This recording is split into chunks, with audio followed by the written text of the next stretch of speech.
Hello বন্ধুরা, স্বাগত তোমাদের সবাইকে আমাদের ট্র্যাক অ্যানিমে চ্যানেলে, যেখানে আজকে আমরা দেখব সোলো লেভেলিং এর পর্ব 3।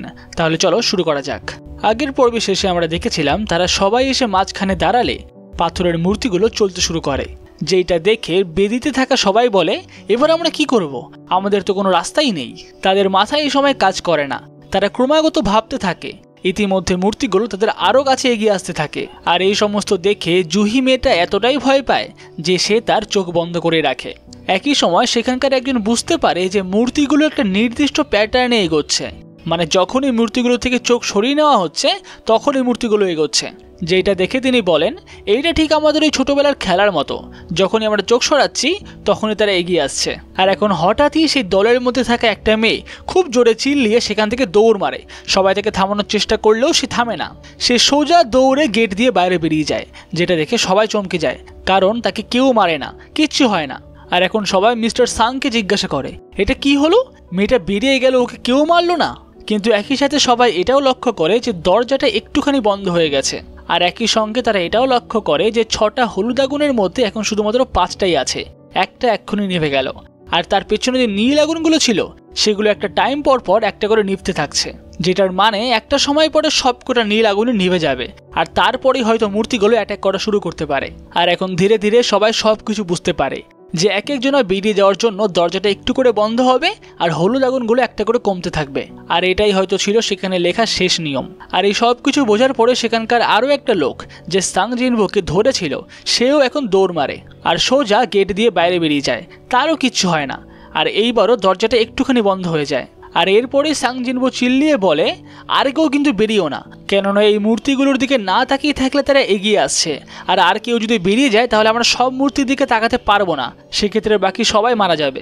যেটা শুনে দলের লিডার মিস্টার সাং জিনবোকে জিজ্ঞাসা করে এখানে কি হচ্ছে সেটা আমাকে একটু পরিষ্কার করে বলবে কি? যার উত্তরে সাং জিনবো বলে পরিষ্কার করে বলার মতো আমার কাছেও কিছু নেই, আমাদেরকে আপাতত শুধুমাত্র মূর্তিগুলোর দিকে তাকিয়ে থাকতে হবে যতক্ষণ না পর্যন্ত সব নীল আগুনগুলো নিভে যাচ্ছে।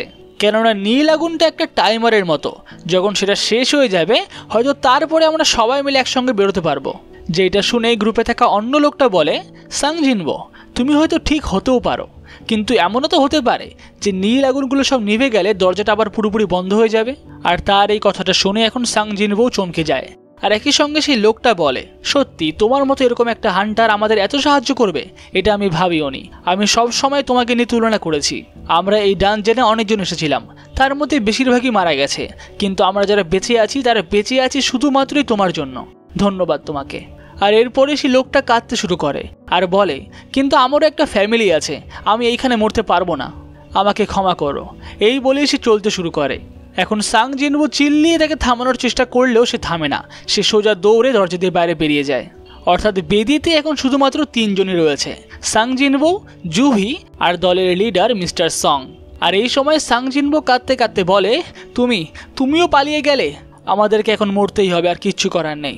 এখন মিস্টার সং হঠাৎই বলে ওঠে দরজাটা কিন্তু অনেকটাই বন্ধ হয়ে গেছে, আমি বুঝতে পেরেছি এখানে কি হচ্ছে, তোমরা একটা কাজ করো, তোমরা চলে যাও, যদি ভেতরে একজনও থাকে তাহলে দরজাটা পুরোপুরি বন্ধ হবে না, আর তোমরা এখন অনেক ছোট, তোমাদেরকে বেঁচে থেকে এখন অনেক কিছু করতে হবে, তাই তোমরা বেরিয়ে যাও, আমি বুড়ো মানুষ, আমার আর কিছুই করার নেই, আমি বরঞ্চ এখানেই থাকি।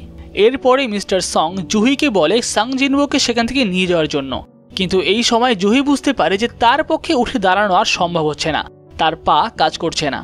যেটা দেখে মিস্টার সং বলে তোমার ভেতরকার মানা পাওয়ার নিশ্চয়ই শেষ হয়ে গেছে, তুমি সাং জিনবোকে হিল করে করে নিজের সব পাওয়ার নষ্ট করে ফেলেছ, তাই তোমার মধ্যে এখন আর উঠে দাঁড়ানোরও শক্তি নেই। যেটা শুনেই সাং জিনবো বলে তাহলে মিস্টার সং আপনিই বরঞ্চ জুহিকে নিয়ে এখান থেকে বেরিয়ে যান। কিন্তু মিস্টার সং মানতে চায় না, সে বলে না আমারই দোষ, আমি এখানে থাকবো। যেটা শুনে সাং জিনবো বলে তাহলে জুহিকে কে হেল্প করবে, কাউকে না কাউকে নিয়ে যেতেই হবে, আর আমার পক্ষে এখন জুহিকে নিয়ে বাইরে বেরোনো সম্ভব না। এই সমস্ত চলাকালীন জুহিও কাঁদতে কাঁদতে বলে তাহলে বরঞ্চ আমিই থেকে যাই, মিস্টার সং আপনি সাং জিনবোকে নিয়ে বাইরে চলে যান। কিন্তু সাং জিনবো এখন জুহিকে বলে আমার তোমাকে ডিনারে নিয়ে যাওয়ার কথা না, তার থেকে বরঞ্চ তুমি এই ম্যাজিক জেমসটা রাখো আর সেটা দিয়ে নিজেই ডিনার করে নিও, আমি যদি এখান থেকে বেরোতে পারি তাহলে না হয় তোমার সাথে আবার দেখা হবে। কিন্তু এখন জুহি সাং জিনবোকে বলে তুমি কি ইয়ার্কি মারছো, এটা ইয়ার্কি মারার সময় নয়। আর এই সমস্ত বলতে বলতেই মিস্টার সং জুহিকে তার কাঁধে তুলে নেয় আর বলে হ্যাঁ সত্যি আমাদের কাছে একদম আর সময় নেই, যা করার তাড়াতাড়ি করতে হবে। এই বলেই মিস্টার সং জুহিকে নিয়ে বাইরের দিকে বেরোতে থাকে আর সাং জিনবো তাকে শেষবারের মতো বলে দেয় প্লিজ ওকে দেখে রাখবেন। যার পরেই মিস্টার সং জুহিকে নিয়ে সেখান থেকে বেরিয়ে যায় আর সাং জিনবো এদিকে হাসতে হাসতে বলে তাহলে শেষ পর্যন্ত আমিই থাকলাম। সত্যি আমি ভাবিনি যে এরকম হবে। যদি আমি এগুলো আগে জানতাম না তাহলে আমি একটা ইন্স্যুরেন্স করে রাখতাম। আর এই সময় সে তার পাশে পড়ে থাকা একটা ছোট্ট তরোয়াল তার হাতে তোলে আর বলে যেহেতু আমাকে এখানে মরতেই হবে তাহলে আমি লড়াই করেই মরবো আর আমি আমার সাথে একটা মনস্টারকেও মারবো। কিন্তু এই সময় একটা পাথরের মূর্তি তার উপরে অ্যাটাক করে তার তরোয়ালটা সাং জিনবোর গায়ের এপার ওপার করে দেয়। সাং জিনবোর পুরো শরীর দিয়ে এখন রক্ত বেরোতে থাকে আর এই সময় সে বলে না আমি মরতে চাই না, আমি এখনই মরতে চাই না। শেষ পর্যন্ত আমাকেই কেন মরতে হলো? কারোর ফ্যামিলি আছে বলে সে বেরিয়ে গেল, কিন্তু আমারও তো ফ্যামিলি আছে, আমিও এখানে মরতে চাই না। আমি মরে গেলে তাদেরকে কে দেখবে? আমি কি সমস্ত বলছিলাম একটু আগে যে শেষ পর্যন্ত আমি থেকে গেলাম? কেন থাকবো আমি মরতে চাই না এখানে। সত্যি যদি আমি আর একটা সুযোগ পেতাম। আর এই সময় সে দেখতে পায় যে তার উপর থেকে বড় একটা পাথরের মূর্তি আরও একবার তরোয়াল চালায় আর এইবার হয়তো তরোয়ালটা সাং জিনবোর দেহ থেকে আত্মাটাকে বের করেই নেবে। কিন্তু না, এরকম হয় না। হঠাৎই সবকিছু বদলে যায়। সে তার সামনে একটা টিভির মতো স্ক্রিন দেখতে পায় যেখানে লেখা রয়েছে তুমি এই মিশনটার সবকিছু কমপ্লিট করে ফেলেছো। এই সময় সাং জিনবো বুঝতে পারে না যে তার সাথে কি হচ্ছে, তার তো এতক্ষণে মরে যাওয়ার কথা। এই সময় সে তার সামনের স্ক্রিনে আরও একটা লেখা দেখতে পায় যেখানে লেখা রয়েছে তুমি এখন একটা প্লেয়ার হতে পারবে, তুমি কি হতে চাও? কিন্তু সাং জিনবো এখন কিছুই বুঝতে পারে না যে কিসের প্লেয়ার, তার সামনে স্ক্রিনে বা আসছে কোথা থেকে, আর এগুলো কি করে হচ্ছে। কিন্তু ইতিমধ্যেই স্ক্রিনে এটা লেখা চলে আসে যে তোমার কাছে খুব বেশি সময় নেই, অর্থাৎ যা করার তাড়াতাড়ি করতে হবে। এরপর সঙ্গে সঙ্গে স্ক্রিনে আরও একটা লেখা আসে তুমি যদি এটা অ্যাকসেপ্ট না করো তাহলে আর 0.02 সেকেন্ডের মধ্যেই তুমি মারা যাবে। যেটা দেখে সাং জিনবো ভাবে তাহলে এটা অ্যাকসেপ্ট করলে কি আমি মরবো না? তাহলে চলো তাই হোক, করলাম আমি অ্যাকসেপ্ট। যার পরে সে তার সামনের স্ক্রিনে লেখা দেখতে পায় ওয়েলকাম প্লেয়ার। আর সঙ্গে সঙ্গে চারিদিক যেন কেমন আলোকিত হতে শুরু করে, এত আলো যে সে কিছুই দেখতে পারছে না। আর এরপরেই তার ঘুম ভাঙে হসপিটালের বিছানাতে। সে ঘুম থেকে উঠেই খুব চমকে যায়। সে ভাবে এটা কি কোনো স্বপ্ন ছিল? আমি কি স্বপ্ন দেখছিলাম নাকি এতক্ষণ? আর স্বপ্ন দেখলেই বা আমি হসপিটালে কি করছি? আর এই সময় তার ঘরের দরজা দিয়ে ঢুকে আসে হান্টার অ্যাসোসিয়েশনের একজন ওয়ো জিনচুল। তিনি ঢুকে প্রথমেই বলেন যাক তোমার ঘুম ভাঙলো তাহলে। কিন্তু সাং জিনবো তাকে চিনতে পারে না। সে বলে আপনি কে? যার পরে ওয়ো জিনচুল তার কার্ডটা সাং জিনবোকে দেখায়। সে হলো হান্টার্স গিল্ডের ইন্সপেক্টর। আর এরপরেই তাদের মধ্যে কথাবার্তা শুরু হয়, যার থেকে সাং জিনবো জানতে পারে যে সে 3 দিন ধরে পুরো ঘুমিয়ে রয়েছে, যেটা শুনে সে অবাক হয়ে যায়। আর তারপরে সে মিস্টার সং আর জুহির ব্যাপারে জিজ্ঞাসা করে, যার উত্তরে ওয়ো জিনচুল বলে তারা ঠিকই আছে, তাদের নিয়ে কোনো চাপ নিও না। মিস্টার সং এর তো একটা হাত কাটা পড়ে গেছে, তাই সে হয়তো আর হান্টারের জব করবে না, এইবার হয়তো তিনি রিটায়ার করেই নেবেন।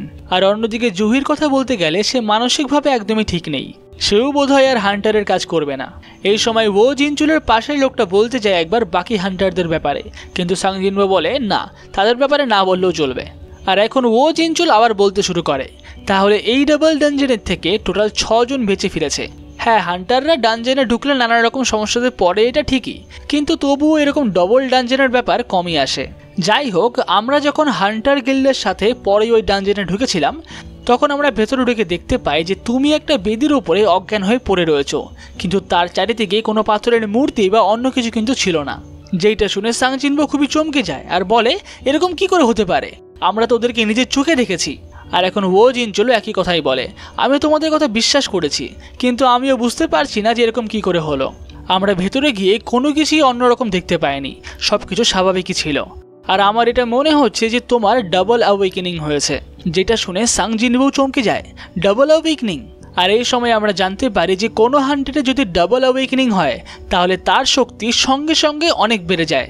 মানে যদি কোনো সি র্যাঙ্কের হান্টারে ডাবল অ্যাওয়েকেনিং হয় তাহলে সে সঙ্গে সঙ্গে এ র্যাঙ্ক চলে যেতে পারে, আর অন্যদিকে যদি কোনো এ র্যাঙ্ক বা বি র্যাঙ্কে ডাবল অ্যাওয়েকেনিং হয় তাহলে সে সঙ্গে সঙ্গেই এস র্যাঙ্ক হয়ে যেতে পারে।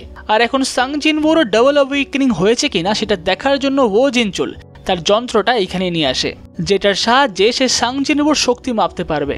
ওয়ো জিনচুল এখন মনে মনে ভাবে যেই রকম পাথরের মূর্তির কথা বাকিরা বলছিল সেটা কোনো সি ডি র্যাঙ্ক বা ই র্যাঙ্কের পক্ষে মারা সম্ভব না, কিন্তু সবাই গেল কোথায়? এমনও হতে পারে যে সাং জিনবো সবাইকে একা মেরে ফেলেছে, এটা শুধুমাত্র ওয়ো জিনচুল ভাবছে। তাই সে সাং জিনবোর শক্তি পরীক্ষা করার জন্য তার যন্ত্রটাও এখানে নিয়ে এসেছে। আর এরপরে সে সাং জিনবোর শক্তি মেপে দেখতে পায় যে সেখানে পাওয়ার আসে 10, যেটা দেখে সে ভাবে যাক আমি ভুলই ভাবছিলাম, ই র্যাঙ্কের হান্টারদেরও লোয়েস্ট লেভেল হয় 70 আর এর তো 10। সত্যি এ দুনিয়ার সব থেকে কমজোরি হান্টার। আর এখন সাং জিনবো জিজ্ঞাসা করে কি হলো, কি এসছে রেজাল্টে, যেটা দেখে লোকটা বলে যাই হোক আমাদের সন্দেহ ভুলই ছিল। আর এখন তারা চলে যাওয়ার পরে সাং জিনবো মনে মনে ভাবে আচ্ছা আমার সামনে এই স্ক্রিনটা তো শুরু থেকেই রয়েছে, কিন্তু ওরা এটা নিয়ে কিছু বললো না কেন? ওরা কি এটা দেখতে পায়নি? তাহলে কি এটা শুধু আমি দেখতে পারবো?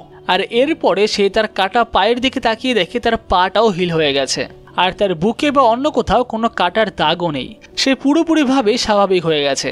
আর এখন সে মনে মনেই ভাবে আমি জানি না এতক্ষণ আমার সাথে যা হলো সেগুলো আদৌ সত্যি নাকি শুধুমাত্রই স্বপ্ন। আর এরই সাথে এখানে শেষ হয় সোলো লেভেলিংয়ের পর্ব 3। পরের পর্বগুলো কিন্তু আরও ইন্টারেস্টিং হতে চলেছে, তাই পরবর্তী পর্বগুলো দেখার জন্য চ্যানেলটাকে অবশ্যই সাবস্ক্রাইব করে রেখো।